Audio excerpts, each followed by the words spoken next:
পাঁচটা, ছয়টা, সাতটা, আটটা, এক একটা একতলায় আটটা, নিচতলায় আটটা।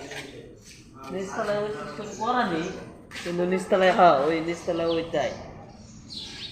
প্রিয় বন্ধুরা, তোমরা কেমন আছো? আশা করি সবাই ভালো আছো। আমি এখন চলে আইছি সিলেটে আমি এমন একটা জিনিস দেখাইতে তোমাদেরকে নিয়ে আইছি যে আমি নিজেই দেখে অবাক হয়ে গেছি, এবং আমি আশা করি যে তোমরা দেখলেও অবাক হয়ে যাবা। জিনিসটা কি একটু দেখো।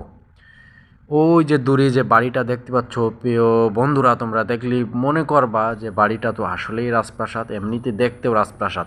তো এই বাড়ির ভেতরে কি আছে, কে থাকে? দেখতে রাজপ্রাসাদ হলেও কিন্তু এর ভেতরে কোনো রাজা থাকে না।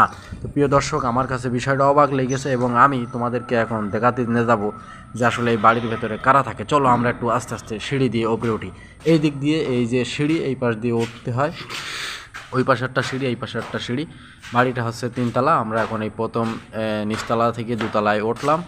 তো আমি সোজা যাব না, আমি ভেতরের দিকে ঢুকবো। এটা একটা ভেতরে ঢোকার গলি। আস্তে আস্তে আমরা যাই, আর চলো ভেতরের দিকে দেখি। তো দেখতে পাচ্ছ আমরা এই দিকে যাব, গেলে দেখতে পাচ্ছ যে একদম সম্পূর্ণ রাজবাড়ির মতো। কি রাজবাড়ি ধরতে পারো তোমরা, বলতে পারো রাজবাড়ি। তো এখানে কোনো রাজা থাকে না, রাজবাড়ির মতো দেখতে হলেও কিন্তু কোনো রাজা নেই।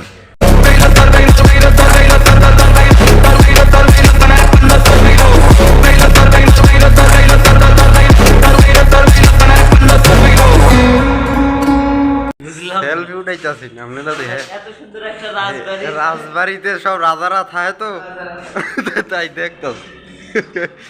রাজার রাজ্যে রাজা নেই। প্রিয় দর্শক, সম্পূর্ণ বাড়ির ভেতরটা একেবারে গোলক ধাঁধার মতন। আপনি যদি প্রথমবার ঢোকেন তাহলে আপনি বুঝতে পারবেন না যে আসলে কোন দিকে যাওয়ার রাস্তা, কোন দিকে বেরোনোর রাস্তা। তো আমি একটু ওপরের দিকে যাব। এটা হচ্ছে ওপরে ওঠার সিঁড়ি, দেখি ওপরে ওঠা যায় কি না, ওপরটা কীরকম। তো আমি দেখতে চাচ্ছিলাম, কিন্তু ঘটনা হচ্ছে যে এই দরজাটা সম্পূর্ণভাবে আটকানো। আমি অনেক খোলার চেষ্টা করেছি কিন্তু খুলতেছে না, বিধায় আমি আর ওপরে উঠতে পারলাম না। তো আমি নিচে যেয়ে আমি একটু ভাইয়ের সাথে কথা বলবো। এই এই মাঝখানে এটা একটা পার্ট, আর এই যে এই কোণা থেকে এইটা একটা পার্ট। তাহলে কয়টা ফ্লোর আছে? মনে করেন একটা, দুইটা, তিনটা, চারটা, পাঁচটা, ছয়টা, সাতটা, আটটা, এক একটা একতলায় আটটা, নিচতলায় আটটা।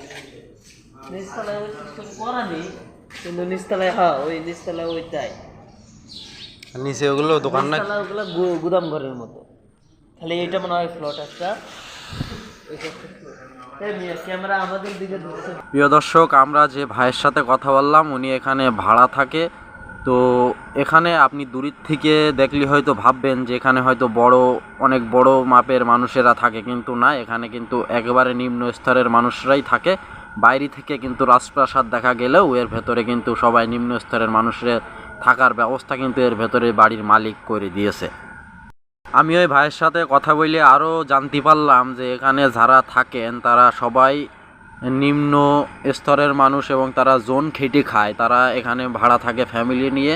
এক একটা পার্টের ভাড়া হচ্ছে 1500 থেকে 1800 টাকার ভেতরে, সাধ্যের ভেতরেই তারা এখানে থাকে। এবং বাইরে থেকে আপনারা দেখতে পাবেন যে রাজপ্রাসাদে সে বসবাস করে, এবং ভেতরটাও অনেক সুন্দর।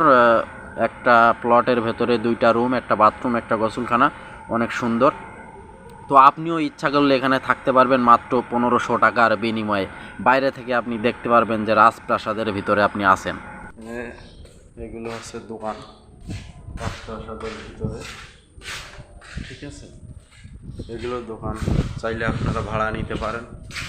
সব থেকে মজার ব্যাপার হচ্ছে ভাই, এত বড় একটা বাড়ি করে কেউ এইভাবে বাড়িটা ফেলাই রাখবে না। 1500 টাকার জন্য কেউ বাড়িটা এইভাবে ফেলাই রাখবে না। আমার তো মনে হয় আমি আমার লাইফে আমি কোনো দিন দেখিনি যে এরকম একটা বাড়ি করে কেউ এই বাড়িটা এইভাবে ফেলাই রাখবে।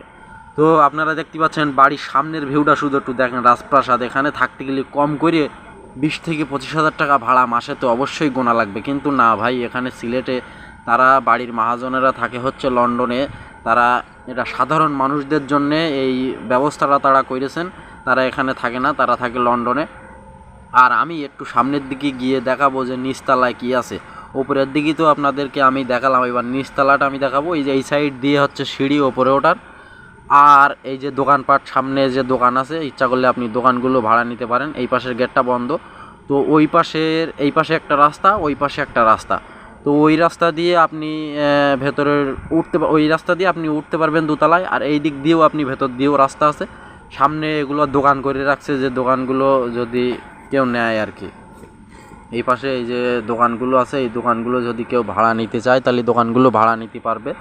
আর এই দিক দিয়ে ভেতরে ঢোকার রাস্তা আছে, ওইখানে একটা রুম আছে আর এইখানে একটা রুম আছে, ঠিক আছে। এই পাশে আছে হচ্ছে একটা গুদম ঘর মতো। এটা আমার কাছে প্রথম হয়তো বা এটা করা হয়েছে যে কুকুর টুকুর, অনেক বাড়িতে কুকুর থাকে, সে কুকুর বা পশু পাখি রাখার জন্য যে এই ঘরটা করা।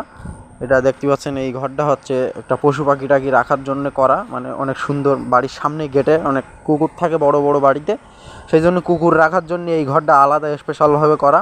আমি তার সাথে কথা বলে বুঝতে পারলাম। আর এই ভেতরে আছে এই একটা রুম আছে, এর ভেতরে 3টা রুম। আর ওই পাশে আপনি দেখতে পারলে ওই যে গলি মতো, ওর ভেতর দিয়ে, ওর ভেতরে 3